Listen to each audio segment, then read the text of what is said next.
Hi, this is Zibby Owens, and you're listening to Totally Booked with Zibby, formerly Moms Don't Have Time to Read Books.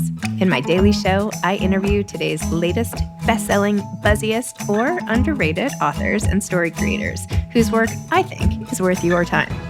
As a bookstore owner, publisher, author, and obviously podcaster, I get a comprehensive look at everything that's coming out and spend my time curating the best books so you don't have to. Stay in the know, get insider insights, and connect with guests like I do every single day. For more information, go to zibbymedia.com and follow me on Instagram at Zibby Owens. Tamara Yajia is the author of Cry for Me, Argentina, My Life as a Failed Child Star. Tamara is an Argentine writer, comedian, musician, and ex-child star. She's written for Clickhole, Funny or Die, and several TV series, including Acapulco, This Fool, and the upcoming Netflix series Strip Law. She lives in Los Angeles with her husband and her dog, Odie. Welcome, Tamara. Thank you so much for coming on Totally Booked with Zibby to talk about Cry for Me, Argentina, My Life as a Failed Child Star. Thank you so much. I'm such a fan. I'm so excited to be here. Oh, that's so sweet. Well, I'm a fan too of this book. Oh my gosh. I read every page. I could not put it down. I was like, at times, pretty horrified and yet kept going. But ultimately, it's such a great coming of age story and very funny to boot. Thank you. It's a lot. I know. And I'm like, if I could go back and tone it down, would I? But then I wouldn't be honest because that's how it went down. You would not tone it down. You'd be a different person. That's the thing. It's so funny. So I got a review that was something like, it's so shocking. Like it's something like she confuses humor with shock. And I'm like, sometimes I'm not trying to be funny. It's just kind of the way my family is, which is, no boundaries and a little horrifying. But I wouldn't be telling the truth if I didn't spill all the beans. Oh my gosh. I keep being sort of haunted by your middle school experience. I think it was middle school when you were pressing the light. You didn't know you had to press the light to cross the street and you just stood there. Oh my gosh, it was so sad. I think I dog-eared it. If maybe, can I read this little passage? Do you mind? Oh, please. I would love to hear it. Let's see. So you're saying you wanted someone to drop you off, but they couldn't. So I memorized the route and walked to school on my own. In Buenos Aires, the streets were always filled with people. But Irvine, because you had just moved to the States, was an effing, I'm not going to curse, the effing ghost town. Unfortunately, no one had ever warned me that in the United States, you had to press the pedestrian buttons at crosswalks if you wanted the walk sign to turn green. When I reached my first major crosswalk, I waited for the light to change on its own, but it never did. So I stood at that intersection for 30 minutes until a Hispanic woman who was pushing a blonde baby in a stroller walked by and pressed the button for me. You may think it weird that I didn't just cross whenever I saw that no cars were coming, but I stayed in place out of fear that the cops would catch me crossing against a red light and deport me. Because of this, I was over an hour late to school on the first day and was written up. This makes me want to cry. This is one of those passages in the book that are truly sad. And I feel like so many people focus on like the funny or the gross, but like, I'm so glad that you read this one because I still remember myself as 11, standing in that, it was a cloudy day and it was just so sad and heartbreaking. Poor little me. Poor little you. I'm so sorry. And that wasn't the end of it either. You were so on your own, and like even the littlest asks were always met with no's and you just had to find your way through it. And you didn't even understand the language at one of your schools. They were all speaking Hebrew and you're like not even knowing the language and just, oh my gosh. And all these creepy men in your life and people like filling you up. Oh my gosh. It was just like one thing after another and feeling so like other and not fitting in and just, oh my gosh, it was kind of heartbreaking, It is. And my God, I'm like crying right now because for so long, I think even until I'm 41 now, and before I wrote the book, I so thought this was all normal. And I Mm. so thought that I had a totally, healthy upbringing with healthy people that surrounded me. And they were my family and I still love them, but it's so nice when I wrote the book to finally acknowledge that it wasn't okay, Mhm. And in the intro of the book, I talk about I never wanted to have kids because of the upbringing I had. And I think the book was so healing that I totally just flipped on that, wanting to have kids. And now I'm trying. That'll be part two, the sequel, Exactly. Exactly. when you give birth to a child star. Anyway. Oh my God. Oh, no, no.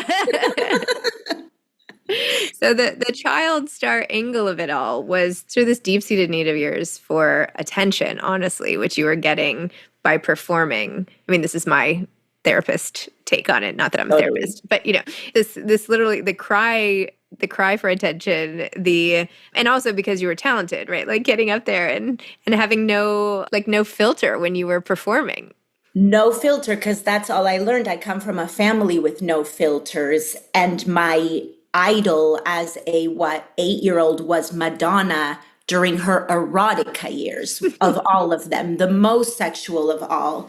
Yeah, but I have to say, like, it's true. I did want attention. I did, but I also loved singing and Mhm. dancing, So I have this duality with performing now as an adult, which I'm so scared to get on a stage and I have so many conflicting feelings about it. But when I'm up there, I love it. Aw. Yeah. There was the one scene where a creepy man was in the front row and you could tell he was looking up your skirt, and then he passed you and like burned you with his cigarette, and you knew it was on purpose, but you didn't want to tell anybody. Like, oh my Yeah. gosh, these It's, things happen to you all the time. yeah, I think like victims of abuse in that way these kind of things can keep happening to them. I've learned it's a lot of the times not just once that the abuse happens, because I don't know what it is. I'm not sure, but I think you normalize it, or there is this kind of need to please everybody. And if, not complaining about a man looking up your skirt means that you won't offend the man that is looking up your skirt when you're 11 years old. Yeah, lots of therapy was needed after this. You also had so much experience with different sort of socioeconomic statuses in your own family, and feeling like your parents were finally making it, and then things would completely change, and being in private school, and then not having enough money for anything, and living in houses without any furniture, and then getting your furniture and having it flood, and then having nothing again. And this forced codependence with your parents and their parents, perhaps as a result of the financial situation, but who even knows? Totally, totally. Yeah, it's so crazy, Zibby, because for the first time in my life, I'm taking a break from my parents right now. And it's been 1 week since I haven't spoken to them. And I thought I would be so bummed about this, but in a way, I feel a weight lifted off my chest. Like I needed to break this cycle of codependency because I was doing it. I was still calling my mom like 3 times a day. And my parents were so codependent with their parents that they expected the same of me. And I was just not willing to do that for my own mental health. So, I think it's a very Jewish thing, the codependency side of it, but I think the levels had become too unhealthy. And it's so funny because I keep thinking like, this is a comedic memoir, but it's also not, you Yeah. know? I mean, you have to laugh sometimes to get through anything. Isn't there Yes. some famous quote about that? Like all laughter comes from pain, or I don't know, something. Totally, totally. It's the way to keep going for me, is to find the humorous side. And I wouldn't take anything back. That's how my life happened. And I was able to write this book. And if this book can help even one person, recognize abuse in their family or codependency traits, or I don't know, it just makes it all worth it. Well, your grandparents, I mean, sometimes I think my parents, we all feel like we have to put up the boundaries when we become grown-ups, right? That is part of individuating and stuff. And so for anyone who feels like their parents might be crossing the line, all they have to do is read your book, because your grandparents like literally moved and surprised you from Argentina to the US into the next apartment so you could hear like your most intimate sounds through the wall when you left to like get away.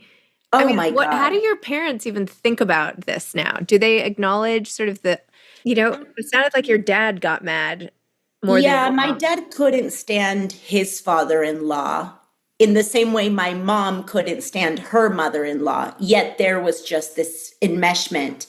But as a kid, I was thrilled that my grandparents had immigrated from Argentina to the United States to follow us. Hmm. I had grandparents, but the reason my parents left Argentina was to get away from them. So I cannot imagine what that must have been like. And then at the end, when I'm an adult, we all, for kind of all of us, end up living together again with the grandparents, which again, I was happy about it, but not so much my parents. So you basically catch us up to now, right? When you start writing and going into writers' rooms and stuff. But maybe for people, because I just like jumped right into this book and like the things that most affected me, take us through a little bit of the overview of your story and what the book is essentially covering. Yeah, I mean, it spans my entire life, but it talks about my parents immigrating when I was a child, 5 years old, from Argentina to the United States, back to Argentina. And then when I arrive in Argentina, I have a small, I try to become a star, a child star. And the moment that I make it and I get cast on this big, kind of Mickey Mouse Club type show, my parents decide they are returning to the United States. And that's leads us to part 4 of the book, which is adulthood and all the tribulations of moving back and forth and what that does to like a teenage child. And my, issues I had with drugs and with self-esteem. It's just kind of what does all of that moving and that codependency do to a teenage child? And it ends happy with me getting back to performing or to, which I loved, but not in the way that I used to do, which was getting on a stage and doing like a Madonna impersonation, but through writing and expressing my creativity through that, which is nice, more behind the scenes, which suits me a little better, I think.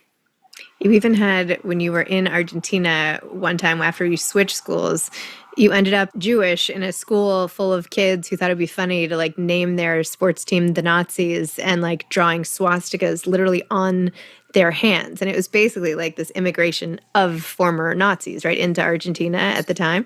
Yeah, Argentina is a very interesting place because there are so many Jews in Argentina, and there are so many descendants of Nazis, and a lot of Nazis escaped to Argentina.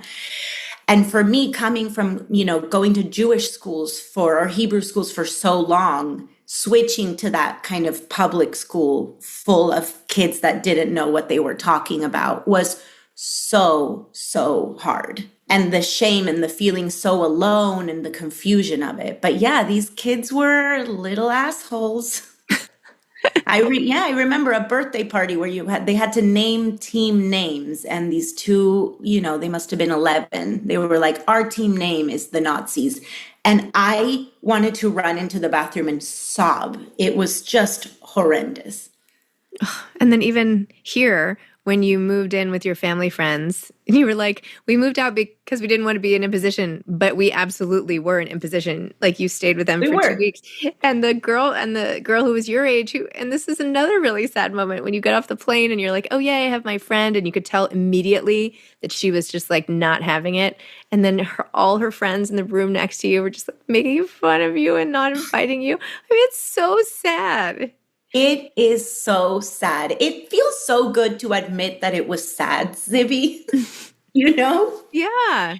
Yeah, it was devastating. And like, thank God I got to write this book. I really, really needed to get all that stuff out. It just, it was relentless sadness. It's so bizarre because you seem like a lovely person. Do you know what I mean? Like, why was everyone always turning on you? Like, why did you find it so difficult? Do you feel like, or was it just the sense of other that you came, that you were from Argentina? Like, what do you think? Yeah, I think it was that. It was constant change. And I do have to say, I mean, there were moments in Argentina that second time we lived there where I don't go into it in the book, but I felt this was when I went into performing. I felt so happy.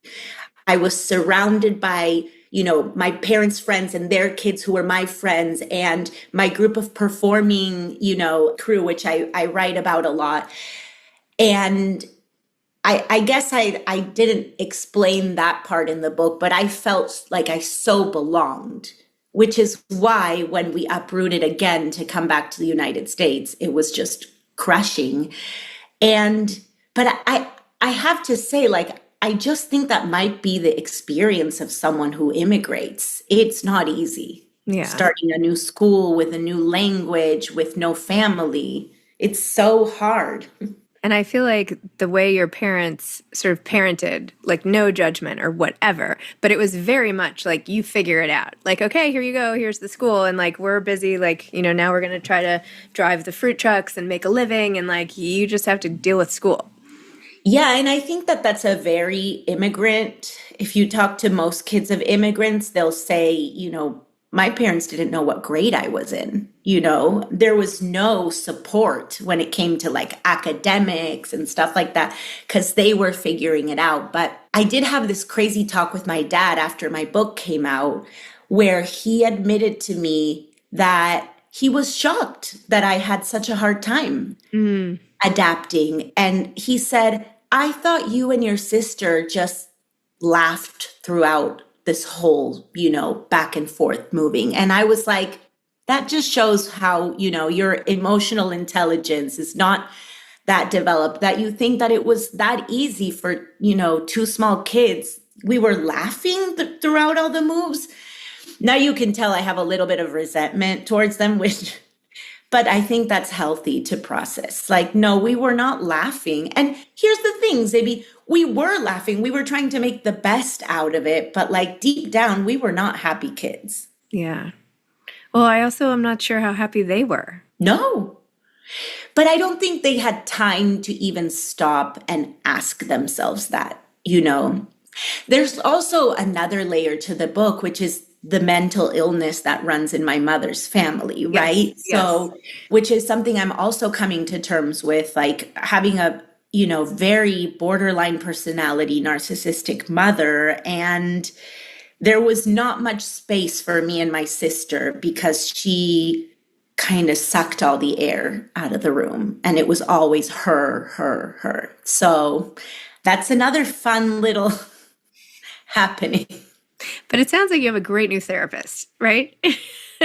I have a great new therapist and I have boundaries now. Mhm. And I have a wonderful husband who I don't talk about in the book at all because it's funny. My mother-in-law read the book and she had the same reaction as you. It was just like, how are you a functioning adult, right?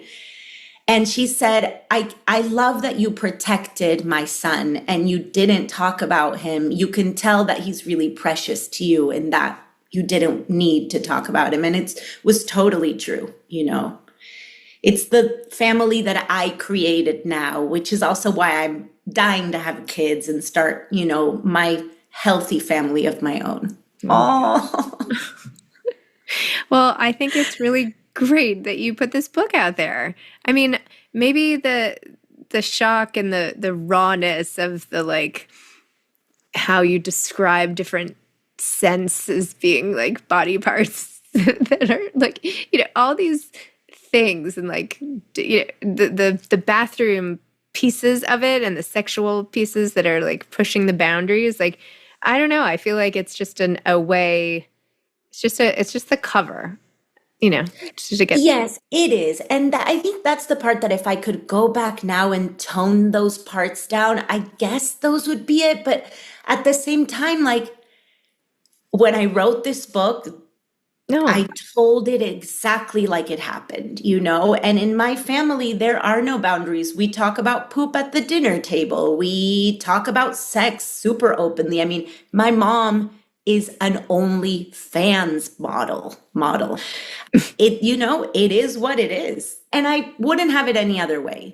That part of my mom doesn't bother me. Like, I think, like, go for it. If you feel like selling pictures of your boobs and, you know, makes you happy, that's cool. That part doesn't bother me. It's the, you know, not treating us like with respect that bothers me. Yeah. Well, I hope the distance helps, you know? Yeah, it's already helping and it's not ideal, but for me, it's what I need right now. So, And when you wrote the book, did it all just come pouring out, or did you have some sort of outline, or did you like how was that process? What was that process like for you? I did have an outline. I think my first draft of the book was rough, and I had incredible editors that my one of my two editors is from Argentina. So they really helped me hone in on a narrative. I think I was trying to do weird stuff in the first draft, like a lot of jumping back and forth from the present day to the past. And when I started telling it just chronologically, it just felt like a smooth narrative. And yeah, I'm really happy with how it came out. And you know, I want to say the book isn't for everybody in that it is very shocking and hard to read, but at the same time, you're peering into the life of someone, and that was my life. So, you know. So what do you like to do these days when you're not writing, performing, working? Like what are some of your happy things that you do? I love RuPaul's Drag Race. I'm a huge fan. I watch way too much of it. I read a lot, and I've made it a point to start reading more. I'm currently rereading Middlesex, which I hadn't read for 20 years. It came out 23 years ago. What else do? I love going out on walks and dinners. I love dinners with friends. That's awesome. Do you have advice? Let's say there's someone who's trying to write their story the way you did of their life, using their life as material.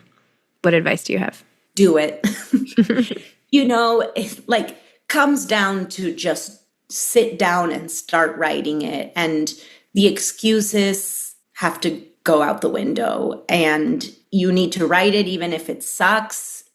At first, it'll get better, and have something ready for when you find that literary agent or the publisher.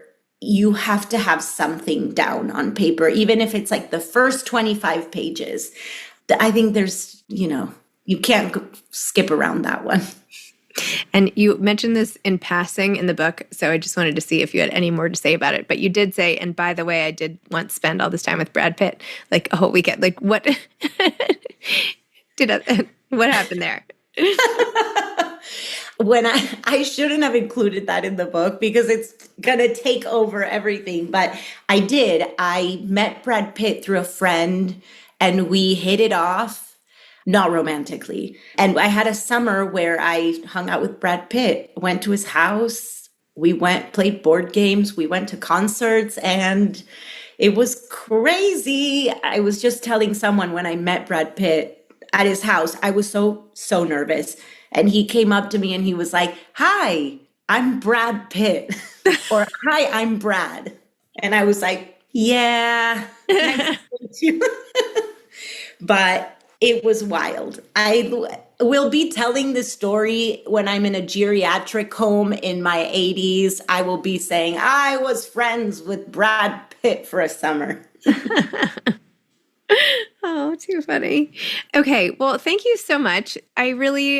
This book really made me feel, and that is what I look for in books. When you feel all the range of emotions. And number one, compassion and admiration that you got through all of it and you wrote this book and you showed them and you got to go back to Argentina and have that book party. And I was like, go you. So congrats. Thank you so much, Zibby. Thank you for having me too. You're welcome. All right. Best of luck. Thank you. Okay. Take care. Bye. Bye. Thank you for listening to Totally Booked with Zibby, formerly Moms Don't Have Time to Read Books. If you loved the show, tell a friend, leave a review, follow me on Instagram @ZibbyOwens, and spread the word. Thanks so much. Oh, and buy the books.